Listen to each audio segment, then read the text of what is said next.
നമ്മുടെ സമൂഹത്തിലെ പല മേഖലകളിലുള്ളവരാണ് ഓരോ ദിവസവും നമ്മുടെ ലീഡേഴ്സ് മോർണിംഗിൽ അതിഥികളായിട്ട് വന്നുകൊണ്ടിരിക്കുന്നത് അല്ലേ. അപ്പോൾ എല്ലാവരും ഏറെക്കുറെ ദിവസങ്ങളിലൊക്കെ നമുക്ക് ഏതെങ്കിലും രാഷ്ട്രീയ നേതാക്കളോ മന്ത്രിമാരോ MLA മാരോ ഒക്കെ ആകും നമ്മുടെ അതിഥികളായിട്ട് വരിക.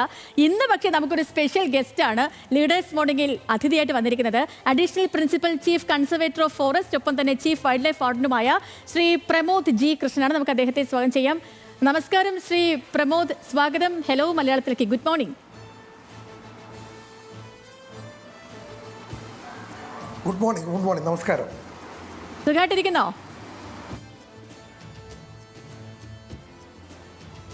സുഖമായിട്ടിരിക്കുന്നു. കേൾക്കാം. വളരെ വളരെ സന്തോഷം ഈ പ്രോഗ്രാമിൽ പങ്കെടുക്കാൻ കഴിഞ്ഞതിൽ.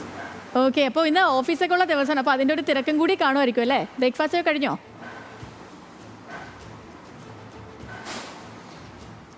ഇല്ല, ജസ്റ്റ് ദിവസം തുടങ്ങുന്നല്ലേ ഉള്ളൂ. അപ്പോൾ രാവിലെ തന്നെ ഈ പ്രോഗ്രാമിൽ പങ്കെടുക്കാമെന്ന് വെച്ചു.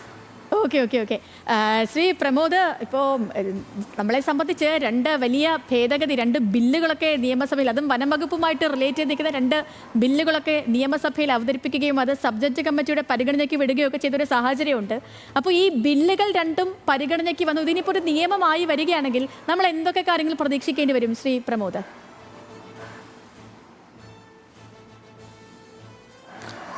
നമ്മൾ കേരളത്തിൽ മനുഷ്യ വന്യജീവി സംഘർഷം ലഘൂകരിക്കാനുള്ള ഒരു തീവ്ര പ്രയത്നത്തിലാണ് ഗവൺമെൻറ്റും നമ്മൾ വനംവകുപ്പും നമ്മളെല്ലാവരും തന്നെ. അപ്പോൾ അതിൻ്റെ ഭാഗമായിട്ട് ചെയ്യുന്ന നാനാവിധത്തിലുള്ള പദ്ധതികളുണ്ട്.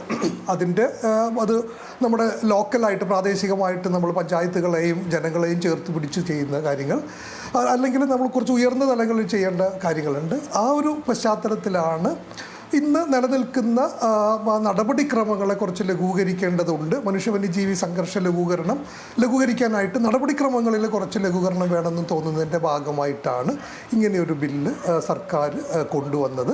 അപ്പോൾ അത് നടപ്പിൽ വരുന്നതിലൂടെ ആവുന്ന സമയത്ത് നടപടിക്രമങ്ങളിൽ കുറച്ചും കൂടെ നമുക്ക് ദ്രുതഗതിയിലും കുറച്ച് ലഘൂകരിക്കാൻ സാധിക്കുമെന്നാണ് പ്രതീക്ഷിക്കുന്നത്.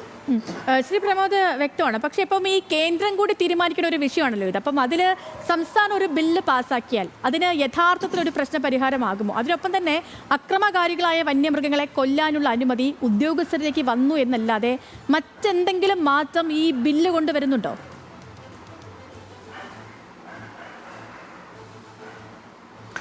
കഴിഞ്ഞ ദിവസം നിയമസഭയിൽ നടന്ന ചർച്ചയിൽ ബഹുമാനപ്പെട്ട വനംവകുപ്പ് മന്ത്രിയും മറ്റു മന്ത്രിമാരും ഈ വിഷയത്തെക്കുറിച്ച് തന്നെ വ്യക്തമായിട്ട് ഒരു ക്ലാരിഫിക്കേഷൻ തരികയുണ്ടായി. അതായത് കൺകറൻറ്റ് ലിസ്റ്റിൽ പെട്ടൊരു വിഷയമായതുകൊണ്ട് സംസ്ഥാനത്തിന് അധികാരമുണ്ട്, പക്ഷേ തീർച്ചയായിട്ടും അതിന് കേന്ദ്ര ഗവൺമെൻറ്റിൻ്റെ അനുമതിയും ആവശ്യമുണ്ട്. അപ്പോൾ ആ കേന്ദ്ര ഗവൺമെൻറ് അനുമതി കിട്ടുന്ന മുറയ്ക്കാണ് യഥാർത്ഥത്തിൽ നടപ്പിലായിട്ട് വരിക. അപ്പോൾ അങ്ങനെ വരുന്ന ഒരു കാലഘട്ടത്തിൽ ഇതിലെ ചില നടപടിക്രമങ്ങൾ തീർച്ചയായിട്ടും ഒരു ലഘൂകരണ പ്രക്രിയ സഹായിക്കുമെന്ന് തന്നെയാണ് പ്രതീക്ഷിക്കുന്നത്. ഓക്കെ, ശ്രീ പ്രമോദ്, ഇപ്പം ഈ സ്വകാര്യ ഭൂമിയിലെ ചന്ദനം മുറിച്ച് വിൽക്കാൻ പറ്റുന്ന തരത്തിലൊരു വനഭേദഗതി ബില്ല് കൂടി വരികയാണല്ലോ, ഒരു ജനപ്രിയ ബില്ല് എന്ന് തന്നെ പറയാം. അപ്പോൾ നിലവിൽ എങ്ങനെയാണ് ഈ ചന്ദനം വിൽക്കാൻ കഴിയുക? നിലവിൽ എങ്ങനെയാണ്?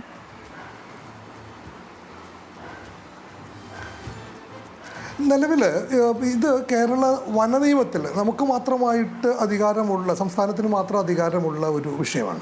അപ്പോൾ നിലവിൽ ചന്ദനം നമ്മളൊക്കെ പണ്ടുതൊട്ടേ പറയുന്നത് ഇത് രാജകീയ വൃക്ഷമാണ്, രാജാവിൻ്റെയൊക്കെ പദവിയുള്ള വൃക്ഷമാണ്. അപ്പോൾ ഈ വൃക്ഷം മുറിക്കുന്നതിന് പണ്ടുകാലത്ത് രാജാവിന് അധികാരമുള്ളൂ എന്നാണ് അതിൻ്റെ ധ്വനി. അപ്പോൾ നമ്മുടെ സ്വകാര്യ ഭൂമിയിലൊക്കെ ചന്ദനം വളരുന്നുണ്ടെങ്കിൽ അത് വിൽക്കാം, ഇപ്പോഴും അത് വിൽക്കാനൊക്കെ അധികാരമുണ്ട്. പക്ഷേ അതിൻ്റെ പ്രോബ്ലം എന്താണെന്ന് വെച്ച് കഴിഞ്ഞാൽ അത് ഉണങ്ങി വീഴുകയോ അല്ലെങ്കിൽ അത്തരത്തിൽ അതിൻ്റെ ഒരു നശിച്ചുകൊണ്ടിരിക്കുന്ന ഒരു ചന്ദനത്തെ മുറിച്ച് മാറ്റി വനംവകുപ്പ് മാത്രം വഴിയെ വിൽക്കാൻ കഴിയുള്ളൂ. അപ്പോൾ നമ്മൾ അതിനെ കുറച്ചും കൂടെ, ഇപ്പോൾ സർക്കാർ ഉദ്ദേശിക്കുന്നത് അതിനെ കുറച്ചും കൂടെ കൂടിയൊന്ന് ലഘൂകരിച്ചിട്ട് നമ്മുടെ ഭൂമിയിൽ വളരുന്ന വൃക്ഷം ഏത് അവസ്ഥയിലാണെങ്കിലും അതിനെ വിൽക്കാനുള്ള അവകാശം ഭൂമി ഉടമയ്ക്കും കർഷകനും ഉണ്ട്. അത് വളരെ നല്ല കാര്യമല്ലേ. അപ്പോൾ അതുവഴി ധാരാളം ആളുകൾ ഈ പറയുന്ന ചന്ദനം വളർത്താനുള്ള ശ്രമത്തിൻ്റെ ഭാഗമായിട്ട് മുന്നോട്ട് വരുമെന്നാണ് പ്രതീക്ഷിക്കുന്നത്. ഓക്കെ, അപ്പം ഇനിയിപ്പോൾ ഈ ചന്ദനം നമുക്കിപ്പോൾ വേണമെങ്കിൽ വീട്ടിലൊക്കെ വളർത്തി ആദായം എന്ന രീതിയിൽ കൂടി ആളുകൾക്ക് മാറ്റാൻ പറ്റുന്ന തരത്തിലാവോ ഇനി ഈ ബില്ല് വരിക? അതെ, തീർച്ചയായിട്ടും അത് തന്നെയാണ് അതിൻ്റെ ആത്യന്തികമായിട്ടുള്ള ഉദ്ദേശം. പണ്ട് വളരെ ചുരുങ്ങിയ സ്ഥലത്ത് മാത്രം വളർന്ന ചന്ദനം നമുക്ക് കുറച്ചും കൂടെയൊക്കെ കർഷകന് ആദായകരമായ രീതിയിൽ നമുക്ക് വളർത്തിയെടുക്കാവുന്ന ഒരു രീതിയിലേക്ക് മാറാനായിട്ട് കഴിയും ഈ ബില്ല് പാസ്സായി കഴിയുമ്പോൾ. Okay okay.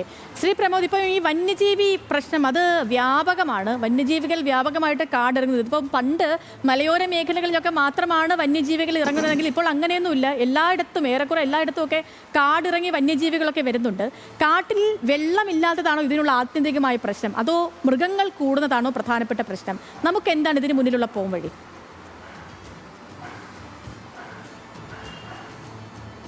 നമ്മൾ ഈ മനുഷ്യ വന്യജീവി സംഘർഷം വളരെ ഒരു സങ്കീർണമായിട്ടുള്ള ഒരു പ്രശ്നമാണ്. നമുക്ക് വളരെ ലളിതമായിട്ടുള്ള ഒരു യുക്തിയിൽ നമുക്കിതിനെ കാണാൻ കഴിയില്ല. ഇതിന് പല കാരണങ്ങളുണ്ട്. ഒന്ന്, നമ്മുടെ ആവാസ വ്യവസ്ഥകളുടെ ശോഷണം വളരെ പ്രധാനപ്പെട്ട. നമ്മുടെ കാട്ടിൽ അധിനിവേശ സസ്യങ്ങൾ വളരുന്നുണ്ട്, ആവാസ വ്യവസ്ഥകൾ ചുരുങ്ങി പോകുന്നുണ്ട്, ഉള്ള ആവാസ വ്യവസ്ഥകളൊക്കെ ഫ്രാഗ്മെൻറ്റ് ചെയ്യപ്പെടുന്നുണ്ട്. നമ്മുടെ ഇടപെടലുകൾ കാട്ടിൽ വല്ലാതെ കൂടുന്ന പല രീതിയിലും നമുക്ക് കൂടുന്നുണ്ട്. കാലിമേച്ചിലുകളുണ്ട്, തീ പിടിക്കുന്ന അവസ്ഥകളുണ്ട്, വെള്ളം ചില സ്ഥലങ്ങളിലൊക്കെ ഈ വെള്ളം അല്ലെങ്കിൽ ഭക്ഷ്യജല ലഭ്യത ഒരു പ്രശ്നമായി പറയുന്ന സാഹചര്യങ്ങളുണ്ട്. കാലാവസ്ഥാ വ്യതിയാനം ഇതിൻ്റെ ഒരു കാരണമായിട്ട് പറയുന്നുണ്ട്. അങ്ങനെ നാനാവിധത്തിലുള്ള കാരണങ്ങളാണ് ഈ മൃഗങ്ങൾ ഇറങ്ങി വരുന്നത്. അപ്പോൾ ഈ പ്രശ്നങ്ങൾ നാനാവിധത്തിലുള്ളതായതുകൊണ്ട് തന്നെ, കാരണങ്ങൾ നാനാവിധത്തിലായതുകൊണ്ട് തന്നെ ഇതിൻ്റെ പരിഹാര മാർഗങ്ങളും സമഗ്രവും സങ്കീർണവും കൂടിയാണ്. അപ്പോൾ അതിൽ നമ്മളെപ്പോഴും പറയുന്നത് നമുക്ക് ദീർഘകാലാടിസ്ഥാനത്തിലുള്ള പദ്ധതികൾ വേണം, ഹ്രസ്വകാലാടിസ്ഥാനത്തിലുള്ള പദ്ധതികൾ വേണം. അതിൽ നമ്മൾ സമഗ്രം എല്ലാ വകുപ്പുകളും എല്ലാ ആളുകളും ചേർന്ന് നിന്നിട്ടുള്ളൊരു പരിപാടി, ഒരു പദ്ധതിയിലൂടെ നമുക്കിതിനെ ചേർക്കാൻ കഴിയുള്ളൂ. ഇപ്പോൾ മൃഗങ്ങളുടെ എണ്ണത്തെക്കുറിച്ച് പറഞ്ഞപ്പോഴും പലപ്പോഴും പറയുന്നത് പറഞ്ഞത് ശരിയാണ്. ചില സാഹചര്യങ്ങളിൽ ചില സ്ഥലങ്ങളിൽ ഇതിൻ്റെ വർധനവ് അനുഭവപ്പെടുന്നുണ്ട്, ഇതിൻ്റെ സാന്നിധ്യം അധികമായിട്ട് അനുഭവപ്പെടുന്നുണ്ട്. അപ്പോൾ അതിന് പല രീതിയിലുള്ള പരിഹാരങ്ങൾ, ഞാൻ ആവാസ വ്യവസ്ഥയെക്കുറിച്ച് പറഞ്ഞു, അതിൻ്റെ ആരോഗ്യം തിരിച്ചു പിടിക്കണം. ഇപ്പോൾ ഒരു സ്ഥലത്ത് പ്രശ്നകാരിയായിട്ടുള്ളൊരു മൃഗം ഒരു ജനവാസ മേഖലയിൽ വരികയാണെങ്കിൽ അതിനെ അവിടെ നിന്ന് നമുക്ക് ഒഴിവാക്കേണ്ട ഒരു സാഹചര്യം ചിലപ്പോൾ ഉണ്ടായിട്ട് വരാറുണ്ട്. നമ്മുടെ നാട്ടിൽ പല കൃഷി ഭൂമികളടക്കമുള്ള പ്രദേശങ്ങൾ കൃഷി ഉപേക്ഷിക്കപ്പെട്ട സാഹചര്യങ്ങളുണ്ട്. ഇതെല്ലാം തന്നെ കാടുപിടിക്കുന്ന ഒരു സാഹചര്യത്തിൽ പുതിയ ആവാസ വ്യവസ്ഥകളായിട്ട് മാറുന്നുണ്ട്. അപ്പോൾ അത്തരം പ്രദേശങ്ങൾ നല്ല കൃഷിഭൂമികളാക്കി തിരിച്ചു പിടിക്കേണ്ട ഒരു ആവശ്യം കൂടെ നമുക്കുണ്ട്. അപ്പോൾ അങ്ങനെ എല്ലാവരും കൂടി ചേർന്നിട്ട് പല വകുപ്പുകൾ, പഞ്ചായത്തുകൾ, ത്രിതല പഞ്ചായത്തുകൾ, ജനപ്രതിനിധികൾ, സമസ്ത ജനങ്ങൾ കൂടി ചേർന്നാലേ നമുക്ക് പ്രശ്നത്തിനൊരു പരിഹാരം ഉണ്ടാവാനായിട്ട് സാധിക്കുകയുള്ളൂ. ശ്രീ പ്രമോദ്, ഞാനിപ്പോൾ എൻ്റെ ഒരു സംശയം ചോദിക്കട്ടെ. ഇപ്പോൾ നമ്മൾ ഈ പലപ്പോഴും വന്യമൃഗങ്ങളെയൊക്കെ മയക്കുവെടി വെച്ച് പിടികൂടി അവയെ കാട്ടിലേക്ക് തുറന്നു വിടുമല്ലോ. അപ്പം ഈ കാട്ടിലേക്ക് തുറന്നു വിടുന്നത് ആണ് പ്രധാനപ്പെട്ട ജനകീയ പ്രക്ഷോഭങ്ങൾക്കുള്ള കാരണവും പലയിടങ്ങളിലും. അപ്പോൾ ഇത്തരം മൃഗങ്ങളൊക്കെ നമ്മളിപ്പോൾ മയക്കുവെടിയൊക്കെ വെച്ച് പിടികൂടുന്ന മൃഗങ്ങളെയൊക്കെ വല്ല സഫാരി പാർക്കിലോ അല്ലെങ്കിൽ മൃഗശാലയിലോ ഒക്കെ സംരക്ഷിക്കാൻ നമുക്ക് സാധിക്കില്ലേ? അപ്പോൾ അങ്ങനെ സാധിക്കുകയാണെങ്കിൽ അതൊരു വരുമാന മാർഗം കൂടിയാവില്ലേ വനംവകുപ്പിന്? ഒരു സംശയമാണ്.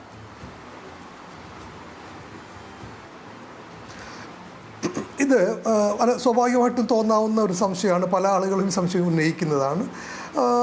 ഇതിൻ്റെ നമ്മളിന്ന് ഇപ്പോൾ കേന്ദ്ര വന നിയമത്തിൻ്റെ കീഴിലാണ് ഇതിനെല്ലാം കൈകാര്യം ചെയ്യേണ്ടി വരുന്നത്. 1972 ഈ നിയമം ഉണ്ടാക്കിയിട്ടുള്ളത്. അപ്പോൾ ഈ നിയമം പറയുന്നത് കൃത്യമായിട്ട് പറയുന്നുണ്ട് എങ്ങനെയാണ് ഒരു അപകടകാരിയായ അല്ലെങ്കിൽ ജനവാസ മേഖലയിൽ പ്രശ്നം ഉണ്ടാക്കുന്ന കാടിറങ്ങി വരുന്ന ഒരു മൃഗത്തെ, വന്യജീവിയെ എങ്ങനെയാണ് കൈകാര്യം ചെയ്യുന്നതെന്ന് പറയുന്നുണ്ട്. അപ്പോൾ ഇന്ന് നിലനിൽക്കുന്ന നിയമം പറയുന്നത് അത്തരം മൃഗത്തെ ആദ്യം കാട്ടിലേക്ക് തിരിച്ചോടിക്കാൻ ശ്രമിക്കുക എന്നുള്ളതാണ്. അതിൽ പരാജയപ്പെട്ടാൽ ആദ്യം കൂടുവെച്ചോ അല്ലെങ്കിൽ മയക്കുവെടി വെച്ചോ പിടിക്കുകയും എന്നിട്ട് ഒഴിവാക്കുക. ആ പ്രദേശത്ത് നിന്ന് മാറി എത്രയും പെട്ടെന്ന് തന്നെ ആ മൃഗത്തിന് ഏറ്റവും കുറച്ച് ട്രോമ, ബുദ്ധിമുട്ടുണ്ടാക്കിക്കൊണ്ട് അതിൻ്റെ ഏറ്റവും സ്വാഭാവികമായിട്ടുള്ളൊരു ആവാസ വ്യവസ്ഥയിലേക്ക് തുറന്നു വിടാനാണ് നിയമം പറയുന്നത്.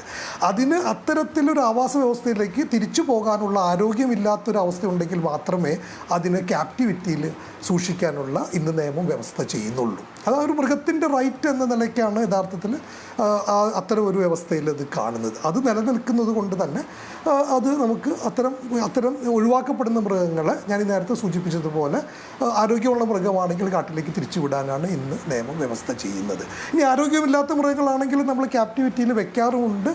പക്ഷേ അത്തരം മൃഗങ്ങളെ ഒരു പബ്ലിക് ഡിസ്പ്ലേ, ഒരു സൂ എന്ന് വിളിക്കുന്ന ഒരു നിർവചനത്തിലേക്ക് മാറ്റണമെന്നുണ്ടെങ്കിൽ അതൊരു പ്രത്യേക അനുമതി കേന്ദ്ര ഗവൺമെൻറ്റിൻ്റെ ആവശ്യവുമാണ്. ഓക്കെ, വ്യക്തമാണ്. ശ്രീ പ്രമോദ്, ഇപ്പം നമ്മൾ ഈ പൂയംകുട്ടിയിൽ 2 മാസത്തിനിടെ 11 കാട്ടാനകളുടെ ജഡമാണ് കണ്ടത്. പലപ്പോഴും നമ്മൾ പിടികൂടുന്ന മൃഗങ്ങളും ചാവുന്നുണ്ട്, അത് കാണുന്നുണ്ട്. ഈ സംരക്ഷണം ഒരു വെല്ലുവിളിയാണോ?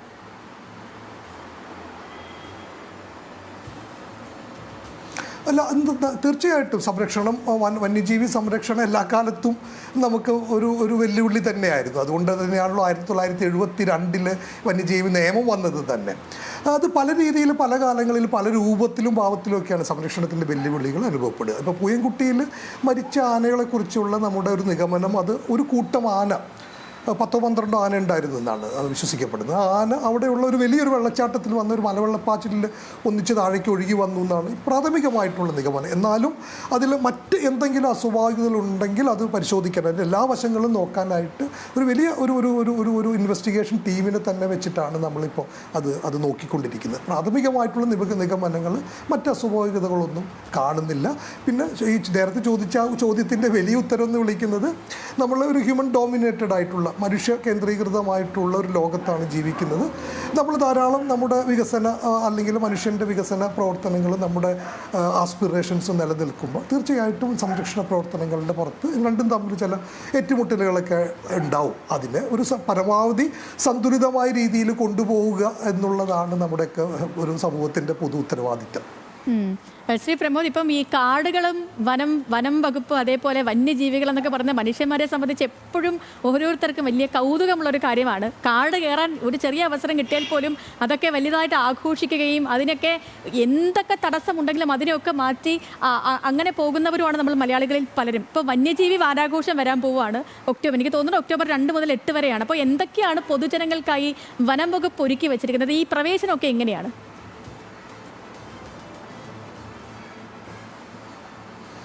വളരെ സന്തോഷമുണ്ട് ആ ഒരു കാര്യം കേൾക്കാൻ. കാരണം കാടെന്ന് വിളിക്കുന്ന നമ്മുടെയൊക്കെ ഗോത്രസ്മൃതികളാണ്. നമ്മൾ കാടിൽ നിന്ന് തന്നെ വന്ന ആളുകളാണ്, പ്രകൃതിയിൽ നിന്ന് വന്ന ആളുകളാണ്, നമ്മളതിൽ നിന്ന് വ്യത്യസ്തരായിട്ടുള്ള ആളുകളൊന്നുമല്ല.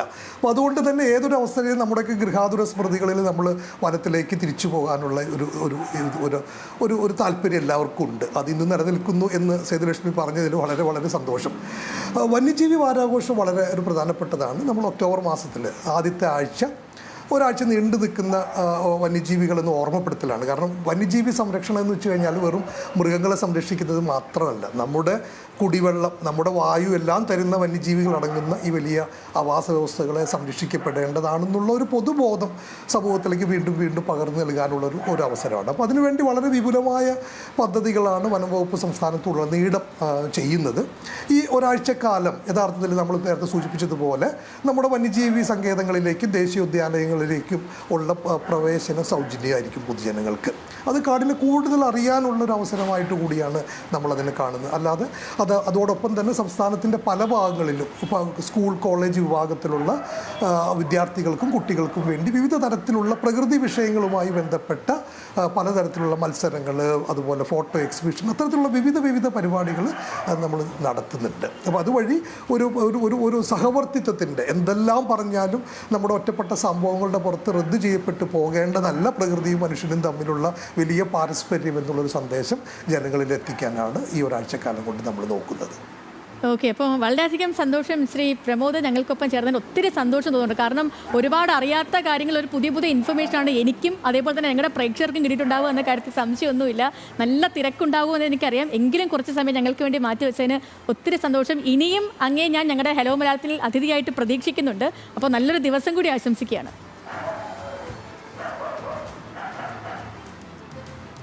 വളരെ നന്ദി സേതുലക്ഷ്മി. ഓക്കെ, അപ്പോൾ പ്രിയപ്പെട്ട പ്രേക്ഷകരെ, നിങ്ങൾക്ക് ഈ സെഷൻ ഒത്തിരി ഇഷ്ടപ്പെട്ടിട്ടുണ്ടാകുമെന്ന് ഞാൻ പ്രതീക്ഷിക്കുന്നു. കാരണം നമുക്ക് അറിയാത്ത കുറേ കാര്യങ്ങളല്ലേ, ഇപ്പം വനഭേദഗതി ബില്ലുമായിട്ടൊക്കെ ബന്ധപ്പെട്ടാണെങ്കിൽ നമുക്കതിൻ്റെ രാഷ്ട്രീയ വശങ്ങളും അതേപോലെ തന്നെ ആ ബില്ലിൽ പറഞ്ഞിരിക്കുന്ന വ്യവസ്ഥകളും ഒക്കെ നമ്മൾ കഴിഞ്ഞ കുറച്ച് നാളുകളായിട്ട് ചർച്ച ചെയ്ത് വരികയൊക്കെ ആയിരുന്നു. പക്ഷേ എങ്കിലും അതുകൊണ്ട് എന്താകും ഒരു മെറിറ്റ് വരിക, അതിന് എന്തൊക്കെയാകും പ്രശ്നങ്ങൾ വരിക, ഈ ചന്ദനമരം വിൽക്കുന്നതുമായി ബന്ധപ്പെട്ട് മാത്രമല്ല ഇനിയിപ്പോൾ വാരാഘോഷം വരാൻ പോകുന്നു, അങ്ങനെ സമഗ്രമായി എല്ലാ വിഷയങ്ങളിലും ഒരു പുതിയ അറിവായിരുന്നു എനിക്കും നിങ്ങൾക്കും ഒക്കെ എന്ന കാര്യത്തിലും നിങ്ങൾക്ക് ഇഷ്ടപ്പെട്ടു എന്നുള്ള കാര്യത്തിലും എനിക്ക് സംശയമൊന്നുമില്ല. അപ്പോൾ